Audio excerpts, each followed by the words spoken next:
Good morning, everybody. Welcome to Ango in the Morning. This is episode 2. Today is November 23rd, 2021. Just a few days from the Thanksgiving holiday in America. So Ango in the Morning is a brand new show, and as time goes on, things are going to get very, very exciting. Tons of big topics in this video, headlined by the massive topic that I'm sure everybody is waiting to hear my opinions on. Is AEW really the best wrestling company? Well, there's going to be a couple different things that we talk about in today's episode, but of course, it's all about the community engagement. So if you are new to my YouTube channel, we do have a Discord server in the description down below. Yesterday's episode had over 231 viewers, tons of new members on the Discord. So the goal is to make this something really big, and within time, it will be. But of course, today we have a lot of attention being placed on AEW. We also are going to talk a little bit about Vince McMahon, because a lot of people think Vince McMahon is the problem in WWE, and I'm not really sure if that's the case. But before we could even do anything related to AEW and giving them our evaluation and taking a look in depth at some of the things that AEW and WWE have done in the past few years, I think we got to take a second to just say thank you, because Ango in the Morning is a vision that I've had for a really, really long time. We're finally doing it, and you guys will see upgrades to the show periodically. I got to get some orders in. We're going to be doing live call-ins and things like that, so definitely going to be some very cool stuff coming to the show.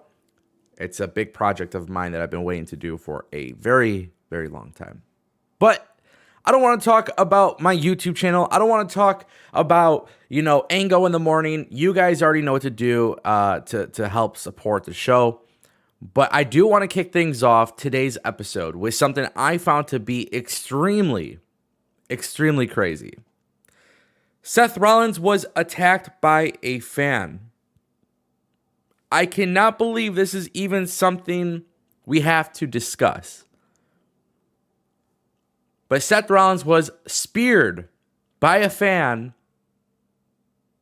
and for some damn reason, WWE security did very little. Now, this, of course, is getting people talking, and one person in particular that is talking the most is a guy by the name of Chavo Guerrero. He's basically just calling pro wrestlers soft. And while I thought that was very, very funny, because it's Chavo Guerrero talking, this guy hasn't been relevant in a very long time, this image of Seth Rollins comes out, and this image of Seth Rollins is basically a nice little guillotine choke on this fan. What the hell are fans doing? That's what I want to know. What are fans doing? Why spend all that money to go to a wrestling television show, I don't know, to go tackle Seth Rollins? Are you lost in your damn mind? That's what I want to know. Because here's the thing, guys. Wrestling is cool. And I'm sure everybody at some point in their life thought it'd be cool to be a pro wrestler. I did when I was 13. Now that I'm older, I don't want to be a pro wrestler. I don't know if this is like a case of somebody who just wants to be a really big pro wrestler and thought maybe he could make a name for himself. I don't know. Maybe he's jealous because Seth Rollins and Becky are together. I don't know. But this right here is exactly why I think pro wrestling fans need to understand their role. Because sometimes fans are trying to put themselves over. Like, for some reason, when people are watching WWE Raw, like, for example, I was watching WWE Raw and people were chanting AEW. By the way, chanting AEW is not going to make WWE change, okay? If you really, really want to know the truth, it's not going to make WWE change. Because, truth be told, WWE doesn't give a shit about AEW. I am willing to accept that. I don't know if 90% of the viewers in the world are willing to accept that. But if you think WWE is losing sleep over AEW, I don't know what you're thinking. Because, truth be told, I just don't think it's possible. But here's why. Here's why. Vince McMahon isn't the problem.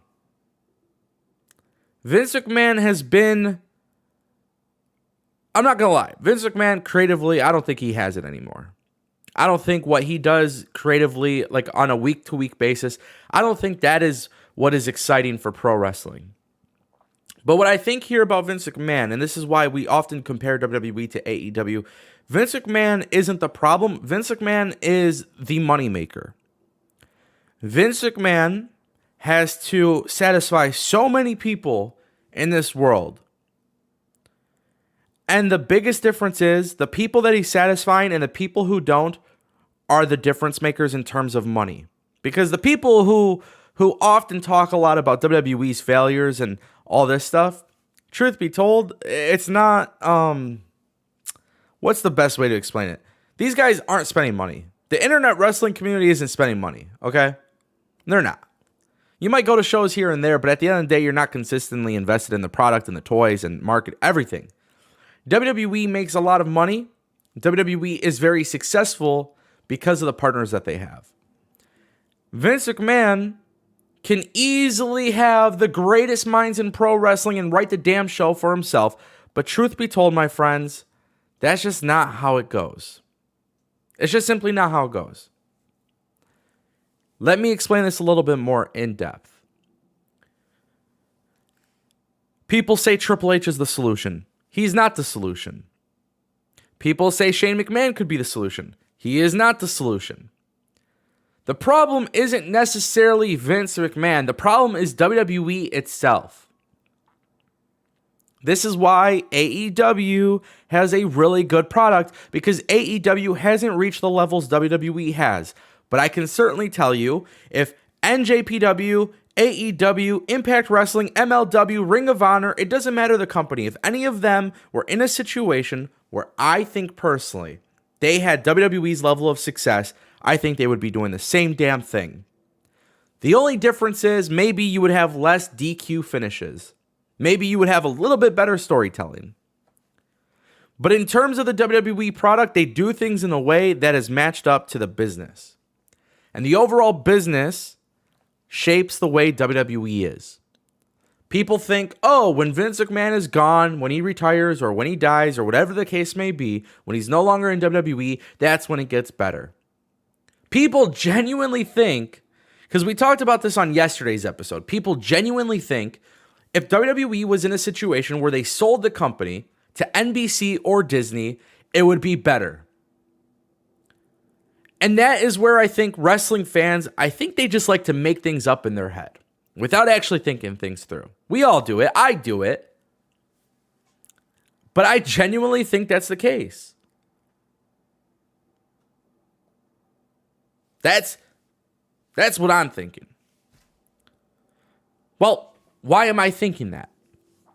WWE is making the most money ever.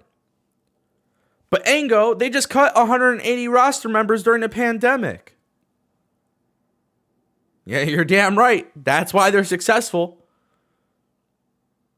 They are making money. They're saving money. They're getting rid of talent that are useless. They're getting rid of talent that are great. Because guess what, my friends? WWE is no longer in the business of creating stars. They are in the business of creating intellectual property. They are in the business of creating people and names and characters that are marketable, that you see on billboards, that you see on toys, action figures, championship belts, things like that. WWE, the brand, is bigger than any one person in the company. So no, Vince McMahon isn't the problem. Vince McMahon could leave tomorrow. Triple H could take over. He's got a lot of people to impress, a lot of people to make happy. You want him to make those people happy, because if you don't make those people happy, guess what? WWE ain't making money. If WWE ain't making money, you never know what's going to happen. So it's funny because today's episode is all about, is AEW really the best wrestling company? Before we could even get to that, I sure as hell don't want AEW to grow to the point of WWE's massive scale. Because I don't think wrestling in general benefits from the type of success WWE has. But I need to rephrase this in a way that makes a little bit more sense, right? Because WWE got so big, because they are bigger than every character and every element of the show, this is why you see a huge turnover rate within the roster, right? Because WWE, the brand, is far larger than everything else. That will always be the most important thing. You want to know why we're not creating new stars to feed to Roman Reigns? Because Roman Reigns and Brock Lesnar is way more marketable than whoever they bring up. It goes to the saying that WWE is not necessarily a pro wrestling company anymore. So when people said, do I think WWE should sell? No, I don't think WWE should sell. Do I think Vince McMahon is the problem? Absolutely not. Look, I don't think the DQ finishes every week and the same matches every week. I think a lot of people realize, like, it's easy to call that out as a problem. But I think there is such a larger problem in this situation where I don't even think that matters anymore. People say wins and losses matter in AEW. People say wins and losses don't matter in WWE. I can argue that wins and losses don't matter in both. That is the craziest part about this all. That is the craziest part about this all. Because my biggest issue that I have with WWE is I do want to see new stars. You have such a great roster, right? But you introduce new stars, and the problem is you still got wins and losses that don't matter. I would say AEW does a way better job than WWE in terms of actually making wins and losses appear to matter. But it's something that we're going to talk about later on in this because it's super important to realize that I can argue greatly that wins and losses don't matter in any pro wrestling company. And I think what really matters is making sense and not insulting your audience. And WWE can get away with it because the machine is just so damn big. AEW can't. See, this is why I can't wait to do call-ins, because I want to be debated. I want to be debated on these topics, personally. So when we start enlisting the live call-in show, it's going to be really cool, because there's a lot of things I want to bring to Ango in the morning. But I just want to be clear. If you think Vince McMahon is the problem in WWE, if you are one of the people that don't agree with me, I want us to look back at this time. It's 10:14 a.m. Eastern Standard Time on November 23rd, episode 2 of Ango in the Morning. You're not going to have to look far back. But one day, Vince McMahon will not be running the WWE. Whether he sells the company, whether it's Triple H, or whether it's Nick Khan, or whoever it may be, when Vince McMahon is not running the company, we're going to go back and say, Ango told you so. But there's a reason for it, guys. And I think I've done a really good job explaining to you why WWE got so big. WWE got big because they saw the money signs everywhere. Now WWE, people say, hey, if WWE sold, are they worth $1 billion?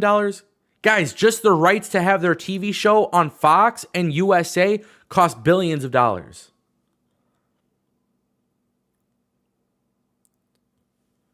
WWE looks for a certain type of superstar to be the star of their company. AEW looks at bringing whoever could get over with the crowd, fan favorite, wrestling, good character, all this stuff. WWE has a certain look. This is why Drew McIntyre got pushed. This is why Jinder Mahal got pushed. This is why Roman Reigns got pushed. There's probably a lot of studying and a lot of research that WWE does to execute those decisions. You're not going to see Dominic Mysterio right now win the world championship. It's just not going to happen. It's not going to happen. There's a certain look for a certain role that WWE has, and it's the formula that they reuse every single time. This is why Braun Strowman was released. You want to know why Braun Strowman was released? Because you have Omos. You have Shanky. Now you have Harland in NXT 2.0. You don't need Braun Strowman. You got these big guys. Again, WWE doesn't put 5 or 6 giants on TV because then it minimizes the look of the other giants because now it's a common thing. But Ango, Braun Strowman got released, $1 million contract. I hear these things. I see these things in my comments, guys. I'm not defending WWE. If it sounds like I'm defending WWE, I think sometimes they are a very piece of shit company. I don't think they have to release people the way they've released people. I just think their formula is what works for them. And this is why I was super keen on having a third major promotion in the USA. Because a third major promotion would lighten the load for AEW. It would be a little bit more competitive in terms of pro wrestling. And WWE could be in their own little world. See, I think deep down inside, there is... I mean, truth be told, let's go back to Bryan Danielson, Daniel Bryan, and WWE. Fans literally had to hijack the show for WWE to get to the point that Daniel Bryan was a world championship guy. Why? Because Daniel Bryan didn't look like Drew McIntyre, Brock Lesnar, or Roman Reigns. He doesn't have that look. He doesn't have that fit. That's why WWE is the way it is. But it's still, to me, it's not Vince McMahon being the problem. For as long as WWE is sports entertainment, for as long as WWE is world wrestling entertainment, that's the formula. That's the way it's going to be. Triple H won't save them. Stephanie won't save them. Shane won't save them. I sure as hell don't believe Nick Khan is going to save them because Nick Khan is the one who's helping WWE reach record profits. So my point that I'm making, my suggestion to everybody is if you genuinely don't like the WWE product, not just sitting there on Twitter and typing with your fingers on your phone or on your keyboard saying, I don't like WWE Raw. If you genuinely in your heart don't like WWE, the best thing you could do is turn off WWE. Not to buy tickets to their shows. Not to buy WrestleMania tickets. The best thing you could do is just completely shut off from the product itself. Because I firmly believe the only way WWE will ever change is when they're not making the money that they're making. The problem is, I think a lot of people don't realize we actually enjoy WWE to a certain extent, but we are more than thrilled about the idea or the fact that we now have alternatives that are viable. Let's talk a little bit about AEW. Because I'm going to give you guys my evaluation of AEW. AEW has been around for a little bit over 2 years. We have seen significant growth in this company. And there's always a debate of AEW being better than WWE, or AEW is this, or AEW is more successful. AEW is putting WWE out of business. But nobody can actually argue that. The problem is, people speak with their opinions being fact. And I always believed that was the problem in wrestling. Because people see a ratings war. And I don't think AEW does enough to control their audience. And this might sound stupid, honestly. But I think AEW knows they have a very hardcore audience. It's one of the things that they really have. It's the core element of their fan base. But deep down inside, I think casual fans are turned off by AEW's fan base. Well, you might be wondering, Ango, why have you come to that conclusion? I came to that conclusion when I showed some of my friends who don't watch wrestling. I showed them WWE and I showed them AEW. And after a couple of weeks of watching AEW, I remember one of my friends, he's like, it looks like the AEW fans always try to put themselves over. That's just the audience. AEW can't control that. But I do think AEW does play into a little bit of their audience being hardcore. This is why they tease their audience. I think this is why certain things are done. But if I'm being honest with you, I actually like AEW a lot. So what has AEW done wrong?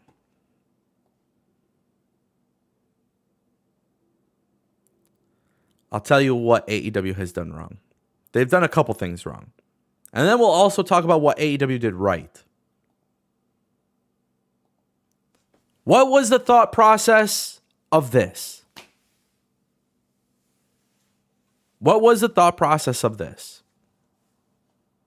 For some reason, AEW decided, let's bring in Rusev, a guy who was underutilized in WWE, and let's make him a video gamer. He's going to be the best man for Kip Sabian, Penelope Ford. So I'll tell you what I think the thought process is. And you guys could tell me if I'm right or wrong.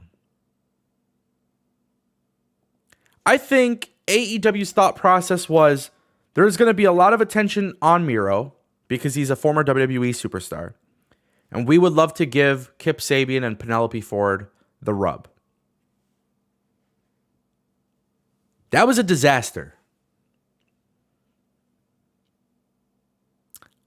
I've actually said this countless times. I think AEW has done a pretty bad job bringing in former WWE superstars, with the exception of Chris Jericho.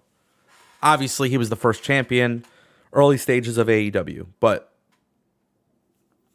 I look at somebody like Pac, Neville, right?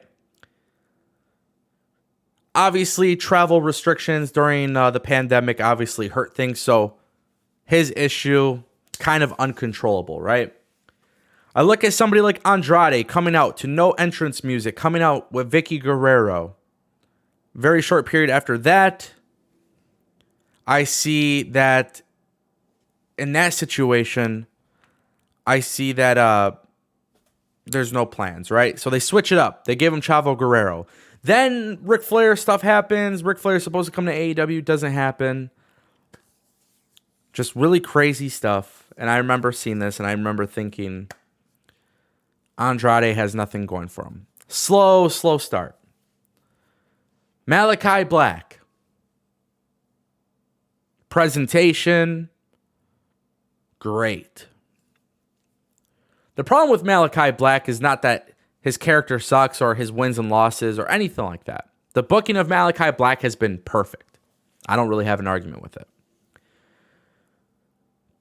But they don't overexpose Malachi Black. And we're conditioned to see this because in WWE, you're overexposed to talent all the time. Malachi Black has not been that way. So you bring in Malachi Black, you bring in Adrian Neville, you bring in Pac. Pac is Adrian Neville. But then you bring in all these guys. You also bring in Arya Daivari for Rampage. But you don't sign him to a contract, right? You bring in Tony Nese. You say he's the hottest free agent on Dynamite. You just don't do anything with him other than dark, right? My favorite part about AEW is the fact that they have so many great talent. And usually I'm more inclined to enjoy that talent because I know that there's potential there. To me, that's my value with AEW. I love the original talent of AEW.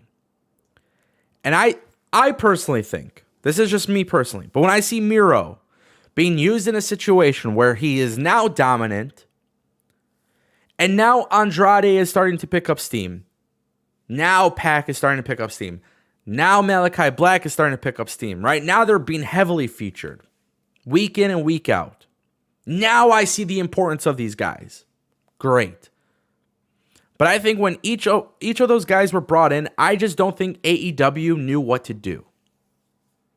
It scares the shit out of me to think that AEW might bring in Bray Wyatt and Braun Strowman. Because quite honestly, I don't know if AEW has a better track record with bringing in those guys. But here's what I could tell you. And this is why I don't care, right? This is why I'm not mad at AEW. This is why I'm not tripping over what AEW has done with former WWE talent. I'm going to explain this, and I think a lot of people will actually agree. I think AEW did such a great job for me to care about Darby Allin. They did a great job for me to care about a guy like Shawn Spears, a nobody in WWE. They did a fantastic job of making me care about FTR and the Pinnacle and MJF and Jurassic Express. Traditionally, if I see a guy like Marco Stunt on my TV screen, I'm thinking, why is this kid here? But I see the energy that Marco Stunt brings to Jurassic Express, and I think, wow, you know what? There is some old fart who's laying around talking about why this is garbage, because trust me, it exists. But I see that and I think to myself, I'm like, damn, Jurassic Express is cool. I don't know why I think it's cool. I don't know why I like the Pinnacle. I don't know why I like Sammy Guevara in the Inner Circle. It's not like Sammy Guevara looks like Brock Lesnar. But there's this thing about AEW talent that is handled way better than every other company. And that, my friends, is what AEW has done right. AEW does long-term storytelling. They've done a fantastic job, by the way. Like, sincerely, when I say this, I truly mean this. They have done such a good job by their own talent that when Miro doesn't get a big push right away, I don't care. Did it suck in the beginning? It absolutely did. I really do think when Miro came in as a video game nerd who's like best man to Kip Sabian, I don't understand why you would do that. But then I look at a situation where I see AEW and they're like, we can fix this. And this is something that WWE does not do. There is a certain level of commitment. I think there was a certain level of commitment from AEW and Tony Khan specifically to the creative of their company. AEW in the last 2 years has listened to fans. They have done a fantastic job of listening to fans and understanding what went wrong. But there's a lot more that AEW has done right. AEW has done some things I think most people need to understand WWE will probably never do. When I talk about what WWE does on a weekly basis, Monday Night Raw and SmackDown and NXT, when I'm on Twitter and I'm talking about it, I often find myself talking about the same thing over and over and over again. AEW, on the other hand, doesn't keep making the same mistakes. Because I think deep down inside, AEW realizes that as a pro wrestling company, they are under a microscope, unlike WWE. WWE does a 25-man battle royal for pizza. It's for The Rock, but it's a sponsored thing. And I get it. It's a business decision, and it's fine. You could do that. That's what WWE's in the business for. AEW does something like that. Fans are critical. So what I think AEW has done right in the 2+ years that they've been around is the fact they listen to fans. They listen to fans. They adjust when they need to. But what about long-term storytelling? Again, it goes to what I've been saying about commitment. If you think about AEW, right? Think about AEW from the perspective of just a wrestling company trying to grow. Don't think about money. Don't think about ratings or anything like that. If you look at AEW, for the most part, they have been committed to long-term storytelling. There are still storylines today where I think AEW has been at the point, truthfully, I think they've kind of gotten to the point where, like, now they need to think of what's next. Because for the first 2 years of this company, the biggest storyline that they've had was this. But when we're talking about what AEW has done wrong, we also have to talk about what they've done right. I think people forgot how good this build was. Hangman Page and Kenny Omega, the storyline from the very beginning of this company was absolutely incredible. The amount of times that AEW used to tease breakups after breakup after breakup. Guys, we would watch the TV and we would look and we would think, oh my God, when is Kenny going to turn on him? When is Hangman Page going to turn on him? I can say this. I can say that AEW has a commitment to their storytelling. And I think most importantly, not only is it their storytelling, because they're obviously committed to that. We've seen this. But I think AEW has been in a situation, realistically, where after doing so many weeks of television, it gets easier and easier and easier. They have a long-term plan. Hangman Page goes on paternity leave. They're not changing course. And the problem here is that fans really forgot the build to the storyline. Hangman Page came out. He won the championship opportunity. He goes in and says, hey, we're fighting at Full Gear, right? But they forgot those moments when AEW had you thinking, what is going to happen? So what I think AEW has done exceptionally well with is the fact that they've gotten fans invested to the point where most fans will remember the build to these stories. Continuity. Fans looking forward to it. I'm just waiting for AEW to apply that same mechanism to Malachi Black, to Andrade, to Pac, right? To Miro. If you think about it, AEW, I think they've only had like 4 or 5 world champions in a span of 2 years.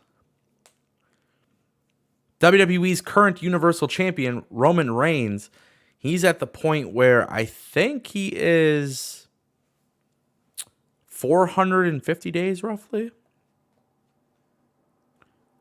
I mean, just to kind of put that in perspective. I mean, we can get to the point where Roman Reigns has the longest WWE Universal Championship or just WWE World Championship title reign. So then it kind of brings me to wins and losses, right? And this is something I can't say anything about AEW being a bad product because I really do like AEW. But the wins and losses for AEW is probably the number one thing I've hated about the company so far. Earlier in today's episode, I said that wins and losses don't matter, okay? I said they don't matter for both companies. Let me explain why. Hangman Page was a member of the ladder match, the casino ladder match, to earn his championship reign. I think at the time he had a record of like 11-1 or something like that. Miro actually had a better record than Hangman Page and was higher in the rankings, but for some reason was not in that championship opportunity match. I talked about this on Twitter. I got a lot of love for this thinking, which was great. I was glad that a lot of people understood where I was coming from. It's not the only time that it's happened in AEW where they've made some decisions around wins and losses that weren't necessarily right. And I get it. The previous week, Miro lost his TNT championship to Sammy Guevara. My point that I'm making when I talk about the win-loss record is that if wins and losses matter, then Hangman Page shouldn't have been in the ladder match and it should have been Miro. Again, us fans are willing to overlook this. Because at the end of the day, getting the payoff to the story that's been built for 2 years is far more important than Miro getting a championship opportunity. There's going to be flaws in AEW. I still don't think the women's division is as strong as it should be. Fans hate Jade Cargill. I think Jade Cargill is that next level person. I think she is the face of the women's division. She should be the face of the women's division. I get it. Britt Baker right now is the face of the women's division. And I understand that Britt has come a long way as well. But as it stands right now, Jade Cargill should be the face of the women's division. She probably won't be. In fact, she's probably going to be the TBS champion, the women's TBS champion. And I think the reason for that is because obviously AEW sees value in her. But there are some philosophies where I see AEW and WWE being similar, and that is within the talent that they push as the top person. Now, again, AEW's only been around for about 2+ years. The real question is, 3-4 years from now, where are the guys like Sammy Guevara? Where is Jungle Boy? Where is MJF? Because again, I said this on my episode 1 yesterday, right? I said this on Ango in the Morning. And I think a lot of people actually agreed with this. I tune in for Dynamite not because of CM Punk and not for Bryan Danielson. I don't really give a shit that they're on there. I knew they were going to be there. I was sitting in my suite at All Out. I knew that Bryan Danielson was debuting. I knew that Adam Cole was going to debut. I made videos on this. I was talking about this on Twitter. I knew this was the direction that AEW was going to go. Obviously, Kyle O'Reilly's headed there. I don't care about that. I've seen this shit before. But AEW got me invested. You know who they got me invested in?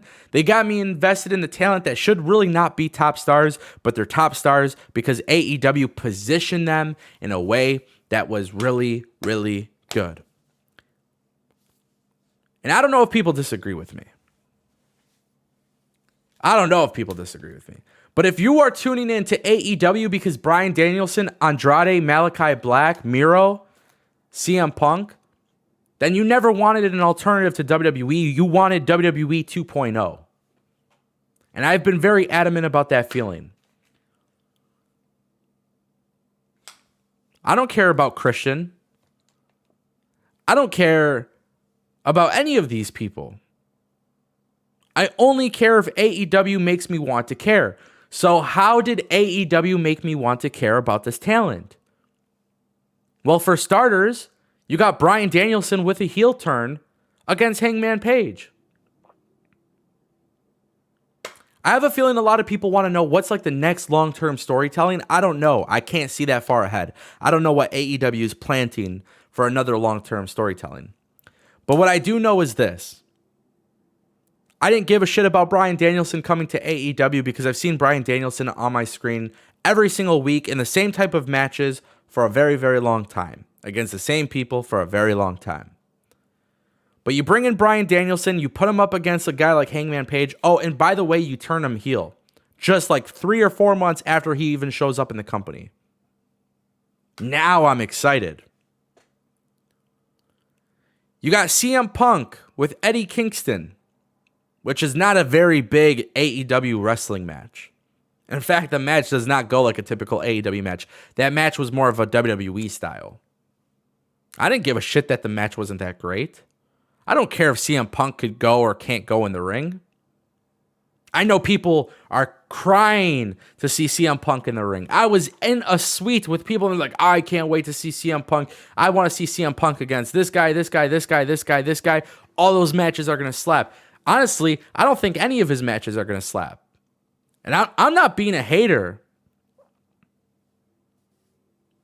I think CM Punk is better at telling the stories. So his wins and losses don't really matter to me. CM Punk could lose the next 10 losses. Build a story around it. Build a story on a guy like CM Punk who's been away from 7 years. He doesn't have it anymore. He's getting older. The gray beard is kicking in. And now you're creating a captivating storyline around a guy who's losing a lot of matches. At the end of the day, why do I care if he wins 100 or loses 100? Tell me a story and get me invested. Do I think CM Punk and MJF are going to have a 5-star match in the likes of Dave Meltzer? Absolutely not. Do I think MJF is the number one talker in pro wrestling right now? I do. I'm actually, I said this about Kingston and CM Punk. I was like, wow, the way Kingston delivered that promo, it really made CM Punk kind of look like a Punk, which was sick because then we got the match, right? And despite the fact that we're not watching Canadian Destroyers every 5 minutes, what we got was something really cool because they were telling a story.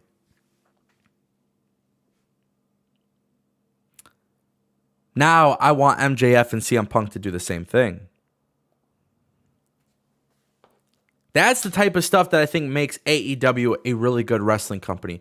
But the question of today's episode was, is AEW really the best wrestling company? It's subjective. Everybody has their own opinions. Everybody has their own opinions. But what I will say is this. I do believe that AEW really is the best wrestling company. But I'm not going to say that they have the best wrestling TV show. And I'm not going to say that AEW is better than WWE. Because statistically speaking, it's not. But I do enjoy AEW more than I enjoy WWE. And if you think that answer is the same every single week, it absolutely is not. That answer changes very often, actually. And the reason why that answer changes very often is because I won't sit here and act like AEW's episodes on a weekly basis are just flat out incredible. Some episodes are really, really good, right? And some episodes, you know that it's filler content. I remember watching WWE SmackDown on MSG. It was just like a month ago or so, and I was like, why doesn't WWE do more episodes like this? Because they don't have to. They don't have to. AEW has to deliver every week. But do I think personally that AEW is the best wrestling company? I do. I do. I think they produce really good stories. I think their presentation is very nice. But I think they made some mistakes along the way. There should be a difference between Rampage and Dynamite. Now, after 2 years, AEW has plans to change up the look of Dynamite. Good. I think that's important. I think AEW is a really, really good company. They're going to have their flaws. They're going to have their growing pains. It's normal. It's totally normal. And I get that. I respect that. I don't really get mad about this thing. I'm just a wrestling fan. At the end of the day, I'm a wrestling fan, and I'm blessed with the opportunity to share my opinions and debate people and talk with people on YouTube and Discord. But what I think is really, really important for people to understand is that AEW is under a microscope. Their room for error is not very much. Like when they had AEW Revolution, the pay-per-view where they had a death match and the explosion completely botched. That was not a good look for AEW. Did that shit happen again? No, it didn't. Or what about when Jericho was taken off? He was thrown off the cage onto some cardboard. Obviously, we don't want to see Chris Jericho die. It was just the overall presentation and the camera angles. Again, another mistake that AEW has made. But the huge difference here is Tony Khan has a level of commitment to his product to not let these same mistakes happen. Vince McMahon is about the entity. WWE is all about the entity, the logo, the brand. The brand is bigger than any one person itself. People get mad. They said, oh, wrestlers shouldn't have a Twitch account on WWE. But I'm sorry. I think Tyler Breeze said it best. He's like, everybody tried to, make a little bit of extra money because they had this, there was a lot of stuff that was being said about it. Some of these people weren't even fans of video games. And they were starting Twitch channels. And then they're using their WWE likeness, all for a little bit of clout. Why? What is the purpose of that? That's what I want to know. Why does somebody think they need to go make a Twitch account and use their WWE likeness? Oh, because they're smart enough to realize that WWE made them. That's why WWE didn't want people using their Twitch accounts with their likeness. WWE Superstar live on Twitch playing video games. These people weren't even buying capture cards. They were just streaming off their console. WWE's entity is bigger than itself. It creates people. It gives people an identity. That's what WWE has been able to accomplish. So no, they're not worried about creating the next Roman Reigns. Right now, Roman Reigns is here.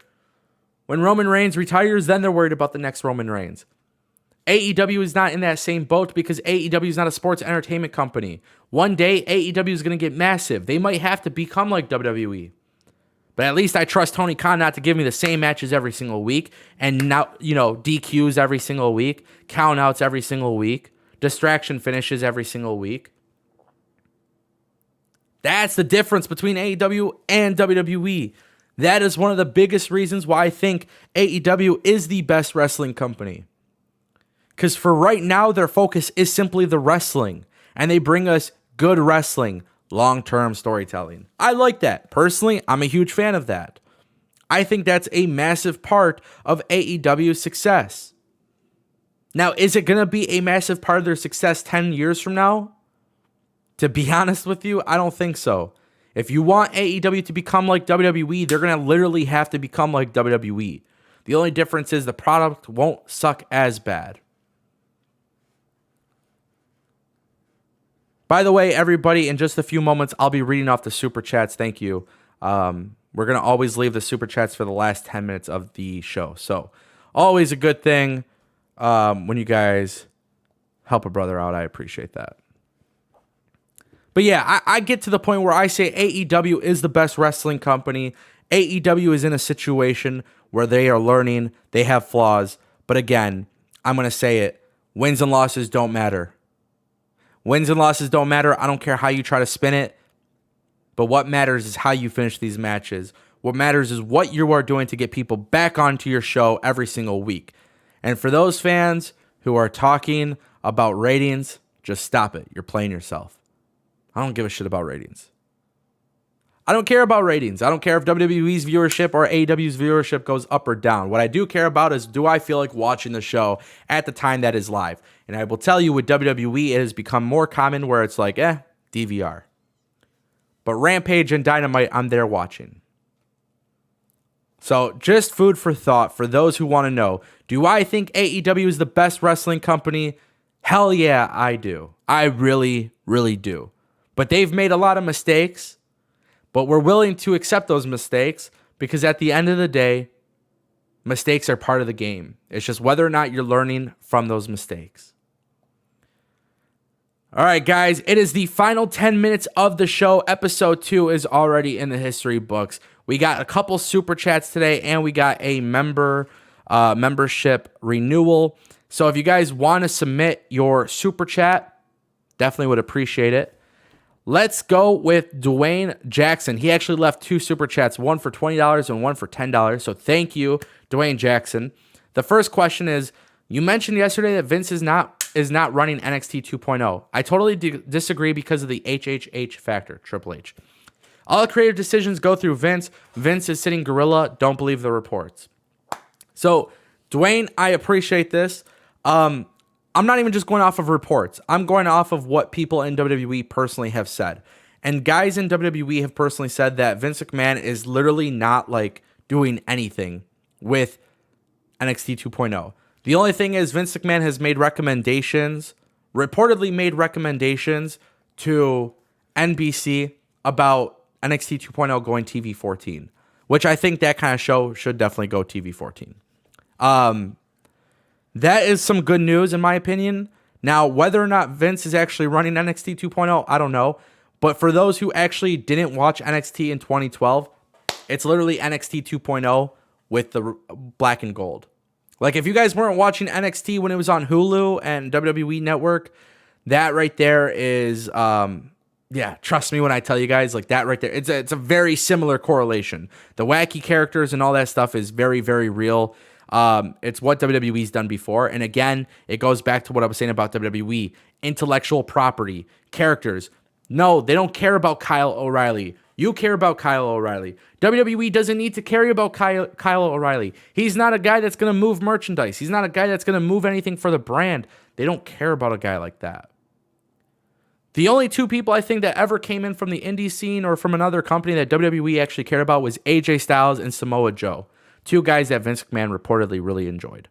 But no, I think right now NXT is still being ran by the same guys, except we do know for sure Kevin Dunn is running production for them.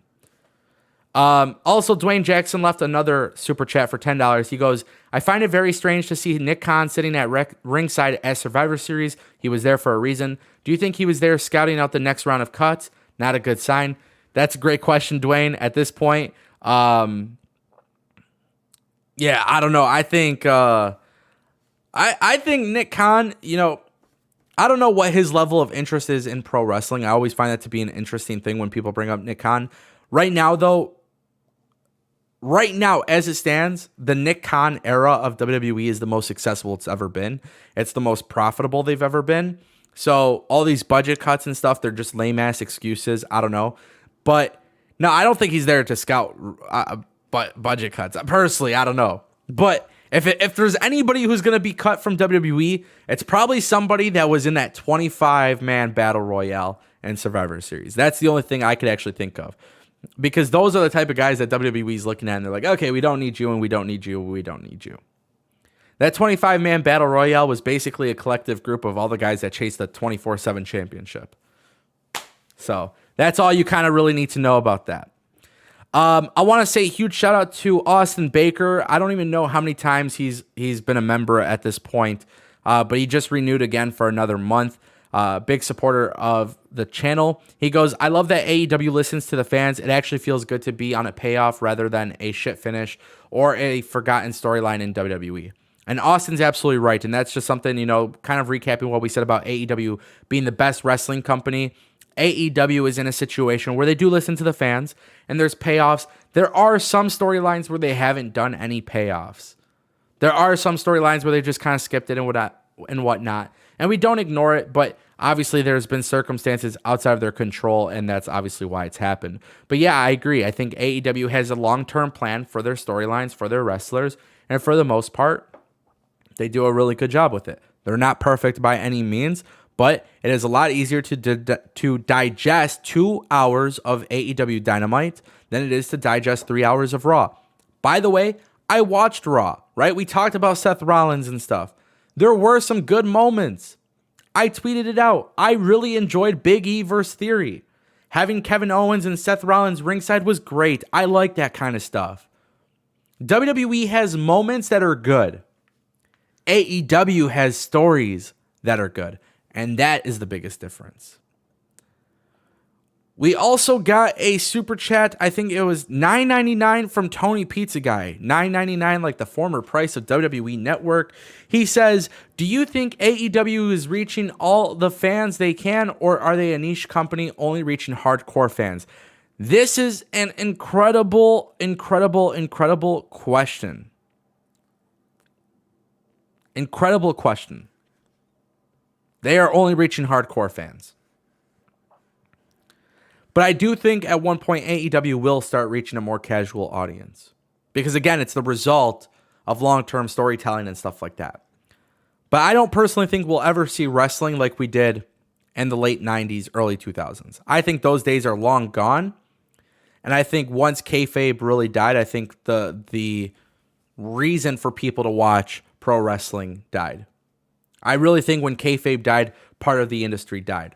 Now, the difference is casual fans are still willing to watch WWE, and I think AEW will eventually reach those casual fans, but I don't think it's going to be a detriment to WWE. I don't think AEW will ever put WWE out of business. I don't care what kind of thing people are saying. I don't care about ratings. I don't care about numbers. WWE is so freaking profitable, it doesn't matter. But what does matter is whether or not AEW will get to the point where they can start making a lot more money off television rights, because that is the future of AEW. And that is something I want you guys to think about, because it's going to be a major topic for tomorrow's episode. The future of TV streaming rights, AEW and WWE. Billions of dollars? Can AEW get billions of dollars for their TV show? It's possible. I don't think it's unlikely. So again, those were the super chats and membership renewals. Thank you, Tony, Dwayne, and Austin, for your contribution to the channel. Really, really exciting stuff, man. I like this, man. I love this show. I love everything that we have the ability to do here. I think this is a fantastic way to connect with you guys. If you guys aren't in the Discord server, the link should be in the description. Check out the Discord, man. Like, we are live every single day now. This is the morning show. It's a morning wrestling talk show. We're just approaching 11 a.m. And on this channel, you know, big part of the channel is news videos. Typically, you get it around 11 or 12 in the morning. Then you get it 4 or 5 p.m. In the afternoon. So you get 2 different news videos, all the topics. I give you my opinions. Ango in the Morning will start doing live call-ins. So we're going to do live call-ins. I got some cool things that I'm going to make, you know, that are interactive with the show.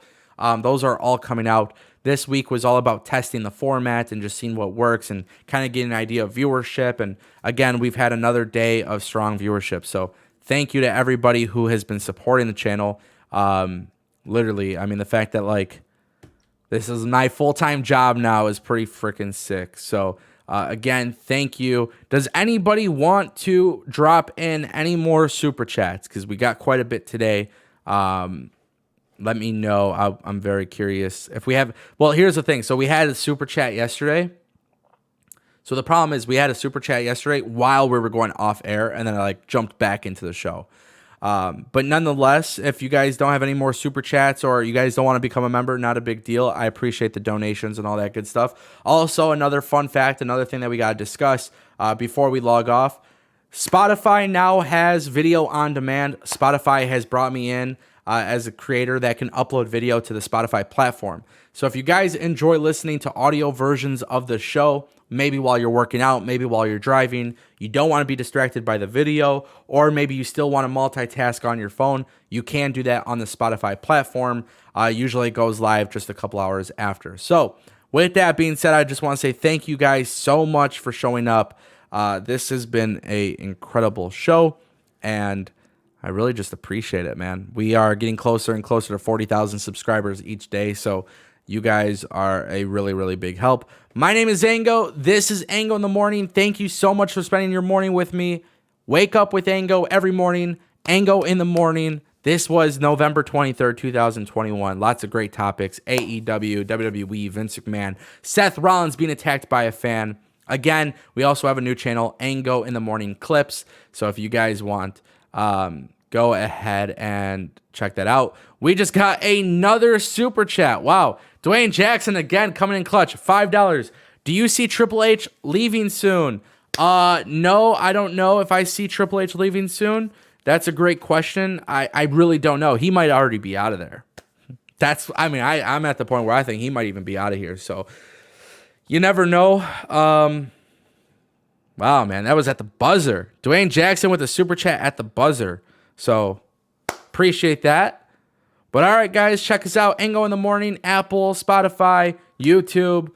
News videos coming later on to the channel, so make sure you guys stay tuned. Subscriptions, turn it on, turn on the bell, ring the bell, all that good stuff. And I will see you guys next time right here on youtube.com/Ango.